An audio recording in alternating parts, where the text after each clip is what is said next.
Assalamualaikum warahmatullahi wabarakatuh.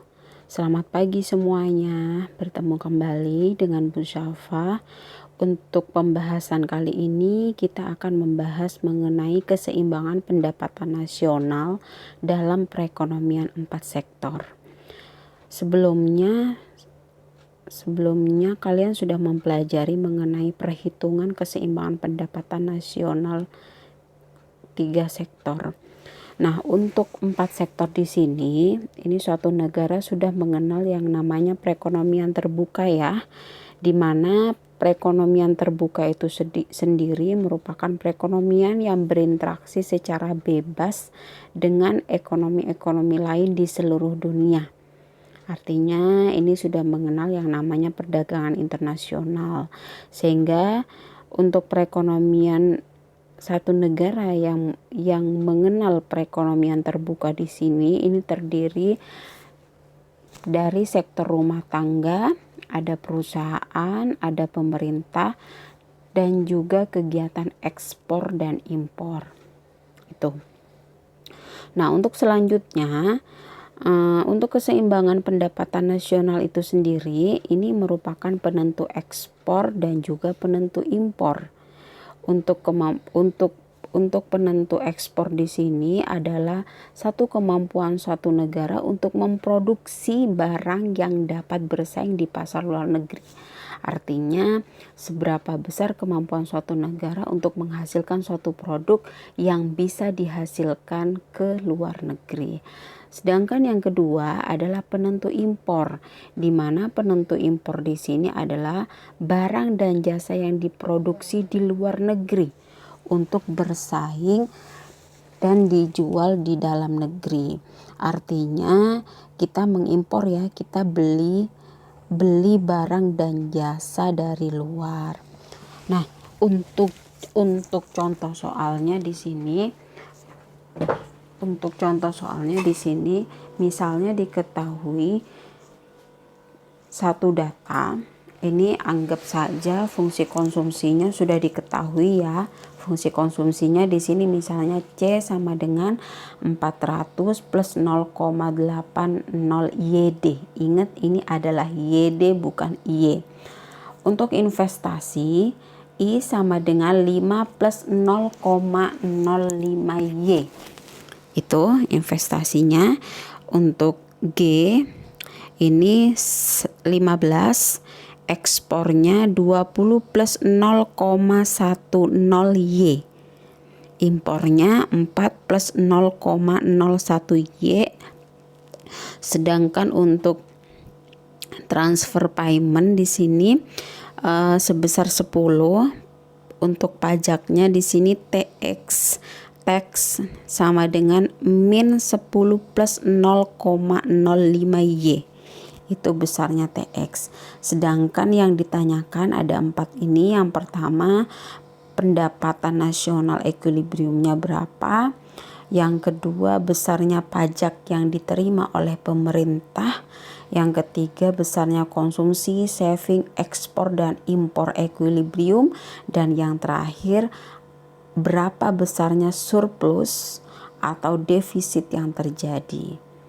Nah, kita selesaikan satu persatu ya. Di sini berarti kalau misalnya fungsi konsumsi diketahui C sama dengan 400 plus 0,80 YD, ini berarti YD-nya harus kita uraikan. Sehingga C sama dengan 400 plus 0,80 YD berarti kita uraikan Y ditambah TR, karena kalau transfer payment ini pasti akan menambah pendapatan ya, dikurangi TX atau pajak. Tinggal angka-angka yang ada di atas sebelumnya itu dimasukkan ke sini.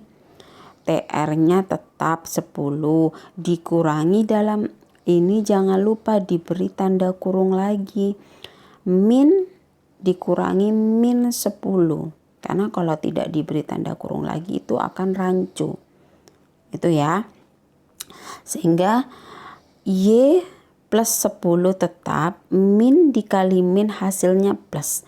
plus 10 min dikali plus hasilnya min 0,05Y itu, sehingga C sama dengan 400 tetap 0,80 di dalam kurung Kurawa Y plus 20 diperoleh dari 10 ditambah 10 min 0,05Y itu tetap, sehingga C sama dengan 400 plus 0,80 ini yang sesama Y kita kurangi ya, yang 20 tetap, Y dikurangi 0,05Y berarti hasilnya 0,95Y. Nah baru yang di dalam kurung Kurawa kita kalikan, C sama dengan 400 tetap plus 0,80 dikali 20 hasilnya 16 ditambah 0,80 dikali 0,95Y hasilnya 0,76Y. Berarti di sini hasil akhirnya fungsi konsumsi yang baru adalah C sama dengan 416 ditambah 0,76Y. Ini adalah fungsi konsumsi yang baru yang sudah ditambahkan dengan transfer payment dan dikurangi dengan pajak. Nah, untuk selanjutnya ini adalah mencari keseimbangannya. Kalau keseimbangan pendapatan nasional 4 sektor di sini, rumusnya adalah Y ditambah konsumsi, ditambah investasi, ditambah government pengeluaran pemerintah, ditambah ekspor dan impor. Ekspor dikurangi impor. Tinggal semua angka yang ada di atas kita masukkan kembali. Jangan lupa di sini kalau yang di dalam kurung Kurawa di sini adalah diberikan tanda kurung lagi.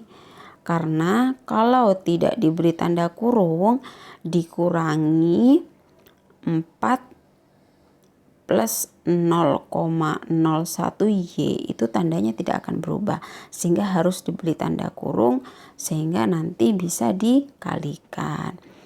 Ini bisa saudara lihat, min 4 dikali 4 kan jadinya min 4 ya.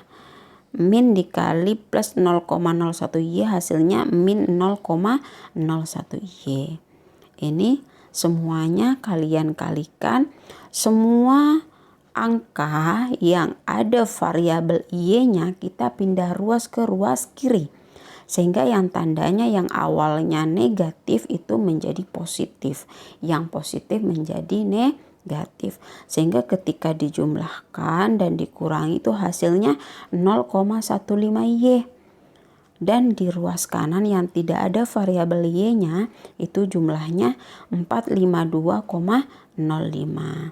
Sehingga diketahui Y-nya adalah 3013,666 sekian. Ini adalah pendapatan nasional equilibrium. Sekarang yang kedua yang ditanyakan adalah pajak yang diterima oleh pemerintah. Berarti kalau pajak yang diterima oleh pemerintah, ini TX yang di soal kita tulis kembali, Y-nya kita ganti dengan Y equilibrium, sehingga ditemukan TX-nya adalah sebesar 140,68 sekian. Bisa dipahami ya. Selanjutnya untuk konsumsi dan saving equilibrium di sini, konsumsinya bisa kalian tulis kembali yang dari soal. Itu YD ini diganti dengan Y plus TR min TX. Yang di atas sudah diketahui Y equilibriumnya. Y equilibriumnya sudah diketahui, tinggal dimasukkan, diganti kembali. TR-nya sama masih dengan soal, dikurangi TX-nya. TX-nya sudah diketahui di sini. Tinggal diganti. Bisa dipahami ya. Sehingga diketahui di sini bahwa 400 plus 0,8 dikalikan dengan hasil penjumlahan dan juga pengurangan Y plus TR min TX. Diketahui di sini untuk konsumsi ekuilibriumnya sebesar 2706,386 sekian. Itu.